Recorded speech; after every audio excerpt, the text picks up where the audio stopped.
हाँ, कैसे हैं बच्चों। आप सबका वेलकम, स्वागत मेरे इस लेक्चर में।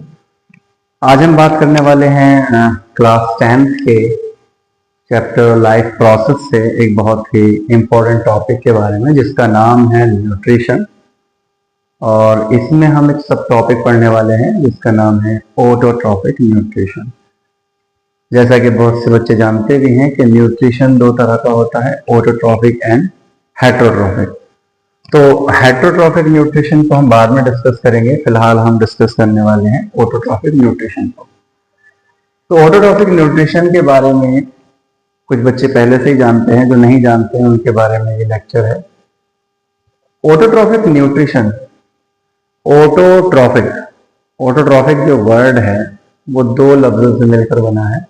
ऑटो मतलब सेल्फ, ऑटो मतलब सेल्फ, यानी यहाँ पर ट्रॉफिक वर्ड जो है वो न्यूट्रिशन से ही जुड़ा हुआ एक वर्ड है। ऑटोट्रॉफिक यानी कि सेल्फ, अपने आप खुद से सिंथेसाइज करना। इस बात पर फोकस करेंगे, सिंथेसाइज करना, बनाना नहीं, मेकिंग नहीं, सिंथेसाइजिंग। बनाने को तो फिर बच्चे थोड़ा कंफ्यूज हो जाते हैं कि जो हम लोग हैं यानी कि जो हेटरोट्रॉफ्स हैं, ह्यूमन बीइंग हैं, ये भी तो खाना बनाते हैं, पकाते हैं। नहीं, उसमें कंफ्यूजन नहीं होना आपको। सिंथेसाइजिंग अलग प्रोसेस होता है। सिंथेसाइज में होता यह है कि आप जो है चीज़ों को, जैसे आप फैक्ट्री वगैरह में या कहीं पर सिंथेसिस होता है चीज़ों का प्रोसेस, मैन्युफैक्चरिंग होती है, तो वही चीज़ मैन्युफैक्चरिंग वाला जो मामला है वो है ऑटोट्रॉफिक न्यूट्रिशन के अंदर। ठीक है, तो जैसा कि इसकी एक सिंपल डेफिनेशन बच्चे दे देते हैं कि जो खुद अपना खाना बनाते हैं वो ऑटोट्रॉफिक न्यूट्रिशन करते हैं, यानी उनको ऑटोट्रॉफ बोलते हैं। तो एक तरीके से ये भी ठीक है। रही बात ऑटोट्रॉफिक न्यूट्रिशन करने वाले कौन कौन से जो है लिविंग ऑर्गेनिजम्स हैं इस वर्ल्ड में, इस दुनिया में, तो उसको पॉइंट किया गया है कि this is performed by all green plants, algae and photosynthetic bacteria. अब इसमें जब ग्रीन प्लांट्स की बात आती है तो एक पॉइंट ये भी आता है कि क्या जो अदर कलर के लीव्स होते हैं या अदर कलर के जो पिगमेंट्स होते हैं, क्या वो फोटोसिंथेसिस नहीं करते? तो उसके लिए है कि बहुत सारे जो है पिगमेंट्स होते हैं प्लांट्स में, जिसमें आपका ज़ेंथोफिल भी आता है, कैरोटिनॉइड्स भी आते हैं, क्लोरोफिल ए, क्लोरोफिल बी, जिसका कलर अलग अलग है यहाँ पर दिखाया जाता है। तो ये भी हैं कि जैसे फॉर एग्जांपल अलग अलग कलर के पिगमेंट्स हैं तो वो भी फोटोसिंथेसिस करते हैं। बट उसमें जो क्लोरोफिल ए है, क्लोरोफिल ए को मेजर फोटोसिंथेटिक पिगमेंट कहा जाता है, जो कि आपको बेसिकली ग्रीन प्लांट्स में ज़्यादा देखने को मिलता है। इसीलिए कह देते हैं कि ऑल ग्रीन प्लांट्स। आगे एल्गी आ गया, फोटोसिंथेटिक बैक्टीरिया आ गया। बैक्टीरिया में भी क्योंकि ये प्रोकैरियोटिक हैं, प्रोकैरियोटिक सेल्स हैं, बट इनमें भी क्रोमेटोफोर नामक कुछ स्ट्रक्चर्स होती हैं, क्रोमेटोफोर, जिनमें फोटोसिंथेटिक पिगमेंट्स होते हैं और ये फोटोसिंथेसिस परफॉर्म करते हैं। रही बात आगे प्रोसेस की कि कौन से प्रोसेस के थ्रू ये जो मैन्युफैक्चरिंग होती है, जो सिंथेसिस होता है, उस प्रोसेस का नाम क्या है? तो उस प्रोसेस का नाम आप जानते हैं, फोटोसिंथेसिस। इसको भी आप दो लफ्जों में तोड़ सकते हैं। फोटो मतलब लाइट, सिंथेसिस मतलब मैन्युफैक्चरिंग। तो लाइट की प्रेजेंस में मैन्युफैक्चरिंग करना, सिंथेसिस करना, उसको हम बोलेंगे फोटोसिंथेसिस। इसकी डेफिनेशन बहुत ही सिंपल है। इस एक इक्वेशन से आप इसकी डेफिनेशन बना सकते हैं। क्या था कि plants utilize inorganic substance like carbon dioxide and water to synthesize some organic molecules like glucose and by product in the presence of sunlight and chlorophyll. ये छोटी सी डेफिनेशन आप इसी इक्वेशन से बना सकते हैं, आपको रटने की जरूरत नहीं है। अगर आप थोड़ी बहुत इंग्लिश जानते हैं, इंग्लिश सेंटेंस फॉर्मेशन जानते हैं, तो आप आराम से इस इक्वेशन से ही डेफिनेशन बना सकते हैं। तो ये हो गई डेफिनेशन की बात। मैं एक बार फिर रिपीट कर देता हूं। Formation of glucose or any organic molecule or organic molecule with the help of inorganic substance like carbon dioxide and water in the presence of sunlight and chlorophyll. This process is known as photosynthesis. तो वो आप कैसे भी sentence formation कर सकते हैं, लेकिन उसमें इनका जो है इनको मेंशन करना बहुत जरूरी है।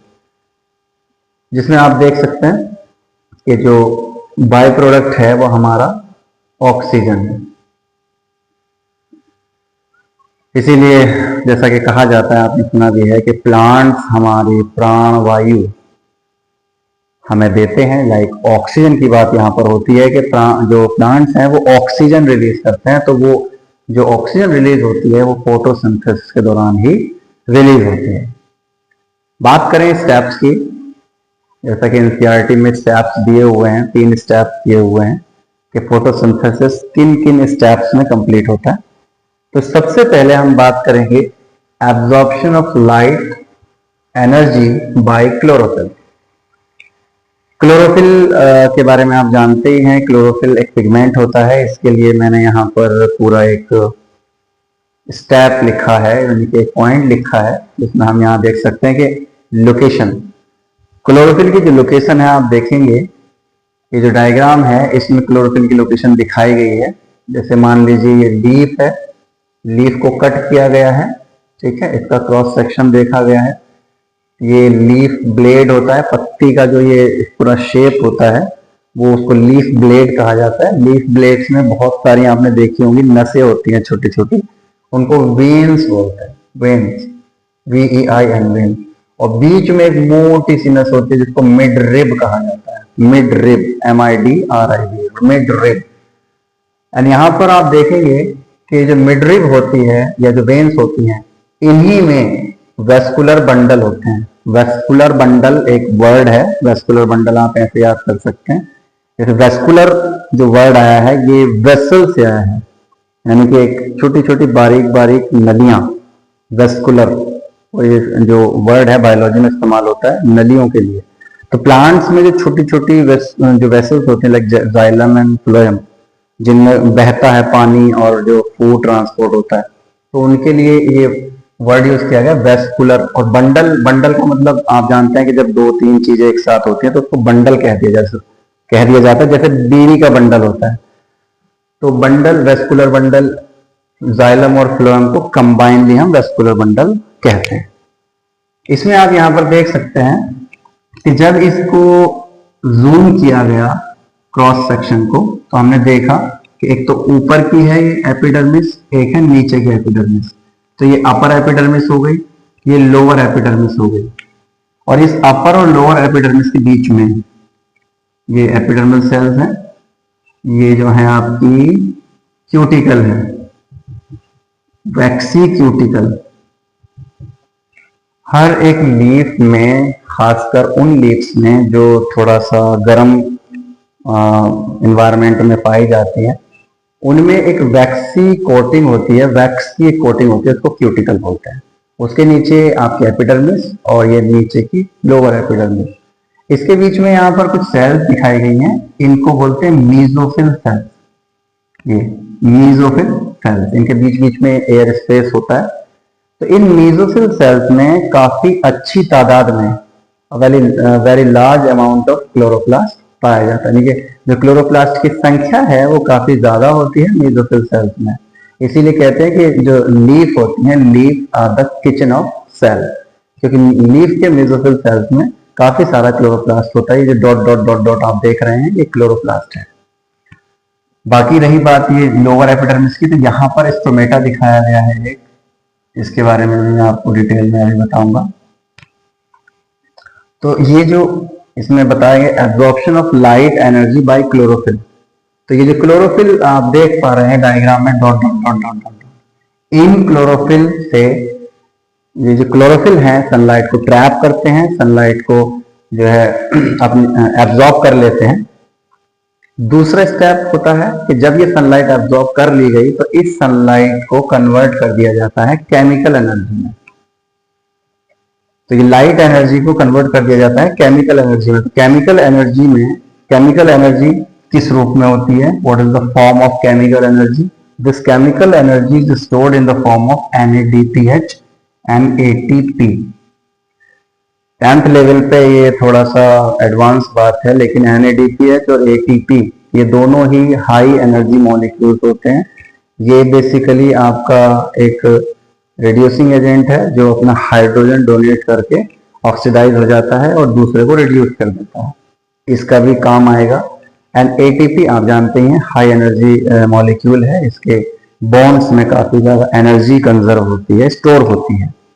तो ये दो केमिकल एनर्जी मॉलिक्यूल बनेंगे एंड साथ ही साथ यहाँ पर वाटर का ब्रेकडाउन भी होगा, ब्रेकडाउन ऑफ यानी splitting of water into hydrogen and oxygen. तो हाइड्रोजन और ऑक्सीजन किस रूप में होते हैं? यहाँ पर एक वाटर मॉलिक्यूल से दो हाइड्रोजन प्रोटॉन के रूप में, एक ऑक्सीजन एटम और कुछ इलेक्ट्रॉन्स जो है रिलीज होते हैं। आगे इसमें देखते हैं तीसरा स्टेप। जब हमारा ये जो केमिकल एनर्जी है ये बन जाती है, NADPH और ATP बन जाते हैं, तो इसकी मदद से, इस NADPH की मदद से जो कार्बन डाइऑक्साइड है उसका रिडक्शन होता है और रिडक्शन होकर के उससे बनता है कार्बोहाइड्रेट, ग्लूकोज। अब कुछ बच्चे थोड़ा कंफ्यूज हो जाते हैं कि सर कार्बोहाइड्रेट भी कह रहे हैं, ग्लूकोज भी कह रहे हैं, इसका क्या मामला है? तो जो बच्चे जानते हैं वो ठीक है, जो नहीं जानते उनके लिए मैं बता दूं कि ग्लूकोज कार्बोहाइड्रेट का ही एक पार्ट है। लाइक कार्बोहाइड्रेट एक बहुत बड़ी कैटेगरी है, इसमें बहुत सारी शुगर्स आती हैं और उन्हीं में से सबसे सिंपल शुगर जो है वो आपकी ग्लूकोज है। ग्लूकोज इज अ शुगर, वो चीनी वाली शुगर नहीं, चीनी वाली जो शुगर है उसको सुक्रोज कहा जाता है। ये ग्लूकोज है, ये बहुत ही सिंपल कार्बोहाइड्रेट है जो कि प्लांट में बनता है। प्लांट सिर्फ ग्लूकोज सिंथेसाइज करते हैं, इसी से आगे जाकर के सुक्रोज बनेगा, इसी से बाकी चीजें बनती हैं, फाइनली उसमें मॉडिफिकेशन हो करके इवन मैं आपको बताता चलूं कि ये जो ग्लूकोज है ये इकट्ठा हो जाता है सेल्स में, क्लोरोप्लास्ट में और फिर देन सेल्स में स्टार्च के रूप में। Glucose is stored in the form of starch in the plant. जैसा कि आपने सुना भी होगा कॉर्न स्टार्च पाउडर जो मक्की से निकलता है, आलू में भी स्टार्च होता है, राइस में भी काफी सारा स्टार्च होता है। तो फाइनली बनता ये है कि ग्लूकोज बनता है और वो स्टोर हो जाता है स्टार्च के रूप में। ठीक है, तो ये हो गए 3 स्टेप्स किसके? फोटोसिंथेसिस के। फोटोसिंथेसिस के 3 स्टेप्स कंप्लीट हो गए, इनको आप स्टेप बाय स्टेप याद करिएगा। सबसे पहले absorption of light by chlorophyll, दूसरा conversion of light energy into chemical energy, and साथ ही साथ यहाँ पर ब्रेकडाउन ऑफ वाटर होता है हाइड्रोजन और ऑक्सीजन में, and third step is reduction of carbon dioxide into glucose. देखिए कुछ बच्चों को ये बात जहन में नहीं आती, इसलिए मैं बताता चलूं कि ये जो तीनों स्टेप्स हैं 1 2 3, ये तीनों स्टेप एक साथ हों, लगातार हो, सीक्वेंस में हो, मतलब सीक्वेंस तो रहेगा लेकिन एक ही टाइम पर हो ये जरूरी नहीं, ये अलग अलग समय पर हो सकते हैं। बेसिकली ये जो 2 स्टेप्स हैं इनको हम लाइट रिएक्शन में काउंट करते हैं। लाइट रिएक्शन का मतलब ये ज्यादातर तब होते हैं जब लाइट अवेलेबल हो, और जो तीसरा स्टेप है इसको हम डार्क रिएक्शन में जो है एज्यूम करते हैं, वो इसलिए क्योंकि इसके लिए लाइट की आवश्यकता नहीं है। ये स्टेप लाइट की एब्सेंस में या फिर रात को भी किया जा सकता है, और जनरली होता यही है कि जो आपके जीरोफाइटिक प्लांट होते हैं जो ज्यादातर गर्म स्थानों में होते हैं, उनमें जो है बेसिकली ये वाली जो लाइट रिएक्शन है ये तो दिन में हो जाती है, पर ये वाला जो स्टेप है रिडक्शन ऑफ कार्बन डाइऑक्साइड ये रात को होता है। उसकी वजह क्या है? क्योंकि दिन में अगर स्टोमेटा ओपन होंगे तो ज्यादा से ज्यादा जो वाटर है वो लॉस होने के चांसेस बढ़ जाते हैं। इसलिए वाटर लॉस को मिनिमाइज करने के लिए दिन में तो लाइट रिएक्शन उनमें हो जाती है, बट वो अपने स्टोमेटा रात को ही ओपन करते हैं जिससे कि कार्बन डाइऑक्साइड अंदर जा सके और उसका रिडक्शन हो सके। तो ये स्टेप्स अलग अलग समय पर हो सकते हैं, और जो नॉर्मल प्लेसेस हैं जैसे कि जो ठंडे इलाके हैं लाइक नॉर्मल प्लेसेस हैं, उनमें ये चलता रहता है क्योंकि वहां पर पानी की कोई खास कमी नहीं होती, पानी भी आता रहता है, तो वाटर लॉस का भी खतरा नहीं होता, तो उनमें ये एक टाइम पर हो सकता है। बट जो सूखे स्थानों पे पाए जाने वाले जो प्लांट्स हैं, जियोफाइटिक प्लांट्स उनको बोलते हैं, उनमें ये अलग अलग समय पर होता है। रही बात यहाँ पर कि प्लांट में सिर्फ और सिर्फ ग्लूकोज तो नहीं बनता, प्लांट से हमें जो है प्रोटीन भी मिलती है, प्लांट से हमें जो है फैट भी मिलता है, ऑयल्स भी मिलता है। तो इसका सिंथेसिस कब और कैसे होता है, तो इसके बारे में हम यहाँ पर डिस्कस करने वाले हैं। तो देखिए, जो प्रोटीन प्लांट्स में बनती है, प्रोटीन के लिए मेनली आपको नाइट्रोजन चाहिए ही चाहिए, क्योंकि प्रोटीन अमाइनो एसिड्स का एक पॉलीपेप्टाइड होता है, यानी कि एक चैन होती है अमाइनो एसिड्स की, और अमाइनो एसिड्स में जो है, जो बच्चे थोड़ी बहुत केमिस्ट्री जानते हैं, उसमें अमाइनो ग्रुप की जरूरत होती है, और अमाइनो ग्रुप में नाइट्रोजन चाहिए। सीधी सी बात है, nitrogen amino group NH2 group, वो नाइट्रोजन चाहिए। तो बेसिकली प्रोटीन बनाने के लिए यहाँ पर नाइट्रोजन की आवश्यकता पड़ती है। There is a need of nitrogen to synthesize proteins. तो यहाँ पर हम देखेंगे कि जो आपके एटमॉस्फेयर में नाइट्रोजन है उसका फिक्सेशन करना है।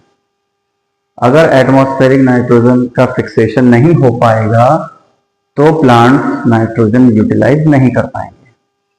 तो सबसे पहला जो एक तरीके से एक चेतावनी होती है, चेतावनी नहीं कहेंगे, एक प्रॉब्लम जो होती है प्लांट्स के लिए, वो होती है कि वो नाइट्रोजन को यूटिलाइज करे कैसे। क्योंकि फ्री नाइट्रोजन जो होती है वो काफी कहते हैं कि इसके बीच में आप जानते हैं 3 बॉन्ड होते हैं नाइट्रोजन के बीच, नाइट्रोजन के 2 एटम्स के बीच में 3 जो है बॉन्ड होते हैं। इसको ब्रेक डाउन करना बहुत मुश्किल है, तो प्लांट्स ये नहीं कर पाते बेसिकली, बट ये करना बैक्टीरिया के लिए बहुत आसान है। इसलिए बैक्टीरिया क्या करते हैं, जो सॉइल में प्रेजेंट बैक्टीरिया हैं, वो एटमॉस्फेयर से फ्री नाइट्रोजन लेते हैं एंड उस फ्री नाइट्रोजन को कन्वर्ट कर देते हैं नाइट्रेट्स और नाइट्राइट्स में, नाइट्रेट्स और नाइट्राइट्स में। अब जब ये नाइट्रेट्स और नाइट्राइट्स में कन्वर्ट हो जाते हैं तो प्लांट के लिए इन्हें एब्जॉर्ब करना आसान हो जाता है और इन्हें बेसिकली इन्हें यूटिलाइज करना बहुत आसान हो जाता है। And these are taken up by plants. Finally जब सेल के अंदर ये जाते हैं तो इनका प्रोटीन सिंथेसिस में यूज कर लिया जाता है। तो ये तो हुई बात प्रोटीन की। रही बात फैट्स की, तो देखिए फैट्स जो है बेसिकली उनका जो फॉर्मेशन होता है वो कहीं ना कहीं ग्लूकोज से ही होता है, जिसका एक पाथवे चलता रहता है प्लांट्स के अंदर। सेल में ही ग्लूकोज से ही जो है वो मॉडिफाई होकर के फैट मॉलिक्यूल्स बन जाते हैं। उसके बारे में जो है खास डिटेल पढ़ने की अभी जरूरत नहीं है, 10th क्लास है, बस फिलहाल आप ये देख लीजिए कि ग्लूकोज फोटोसिंथेसिस से बन गया है, जो कि बहुत मेन एनर्जी सोर्स है सभी एनिमल्स का। जो प्लांट का भी जो है एनर्जी सोर्स है प्लांट के लिए।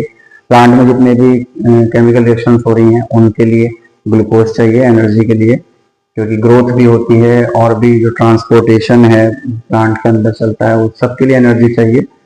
एंड जो दूसरे हैं आपके लाइक हेटरोट्रॉफ्स, लाइक हम लोग जो हैं, उनको भी एनर्जी जो है वो चाहिए होती है, तो वो भी प्लांट से ही लेते हैं, जिसमें कि ग्लूकोज या स्टार्च के रूप में ऑलरेडी एनर्जी स्टोर होती है। तो फाइनली बात ये करेंगे कि चलिए इस पूरे के पूरे प्रोसेस यानी फोटोसिंथेसिस में जो एक एक्सेसरी ऑर्गन हमारा काम कर रहा है वो है स्टोमेटा। एक्सेसरी कहते हैं सहायक। कौन सा जो ऑर्गन है बेसिकली जो सहायता करता है हमारी इन प्लांट्स की फोटोसिंथेसिस में। तो आप जानते हैं, कुछ बच्चे और कुछ बच्चे नहीं जानते। तो आपने सुना होगा स्टोमेटा बेसिकली बहुत छोटे छोटे छोटे छोटे टाइनी बोलते हैं, टाइनी पोर्स होते हैं, छोटे छोटे छिद्र होते हैं लीफ में, जो कि आप माइक्रोस्कोप से आसानी से देख सकते हैं। तो वो जो छिद्र होते हैं बेसिकली उनका जो काम है, उनका जो फंक्शन है वो ये है कि इनसे हो करके जो कार्बन डाइऑक्साइड है वो बाहर और ऑक्सीजन कार्बन डाइऑक्साइड अंदर जाती है और ऑक्सीजन बाहर आती है, यानी कि take up of carbon dioxide and release of oxygen वो स्टोमेटा ही करता है। तो फोटोसिंथेसिस के लिए कार्बन डाइऑक्साइड चाहिए, जिसका जो प्रबंध करने वाला है वो है स्टोमेटा। स्टोमेटा से होकर कार्बन डाइऑक्साइड अंदर जाती है, जिसको बोलते हैं गैसियस एक्सचेंज का, ऑक्सीजन बाहर निकलना, CO2 का अंदर जाना। तो आज के लेक्चर में फिलहाल इतना ही। आप ऑटोट्रॉफिक न्यूट्रिशन में इसके अलावा और कुछ नहीं पूछा जाता, इतना ही काफी है, इसी से सवाल बनते हैं बेसिकली, ठीक है। और इसके अलावा जैसे कुछ एक्सपेरिमेंट्स हैं, कुछ एक्टिविटी हैं, जैसे कि how will you prove that CO2 is necessary for photosynthesis, एक तो ये है, और दूसरा है how will you prove that chlorophyll is necessary for photosynthesis. तो उसके लिए अलग से एक छोटा वीडियो आ जाएगा। अभी ऑटोट्रॉफिक न्यूट्रिशन आप लोगों ने यहाँ पर समझा, आई होप कि आपको ये समझ आया होगा। और जो भी कोई डाउट है, जो भी कोई प्रॉब्लम है, आप मुझसे पूछ सकते हैं, ठीक है। तो आज का लेक्चर हमारा यहीं पर समाप्त होता है। मिलते हैं अगले लेक्चर में इसी चैप्टर के दूसरे लाइफ प्रोसेस के साथ। Thank you.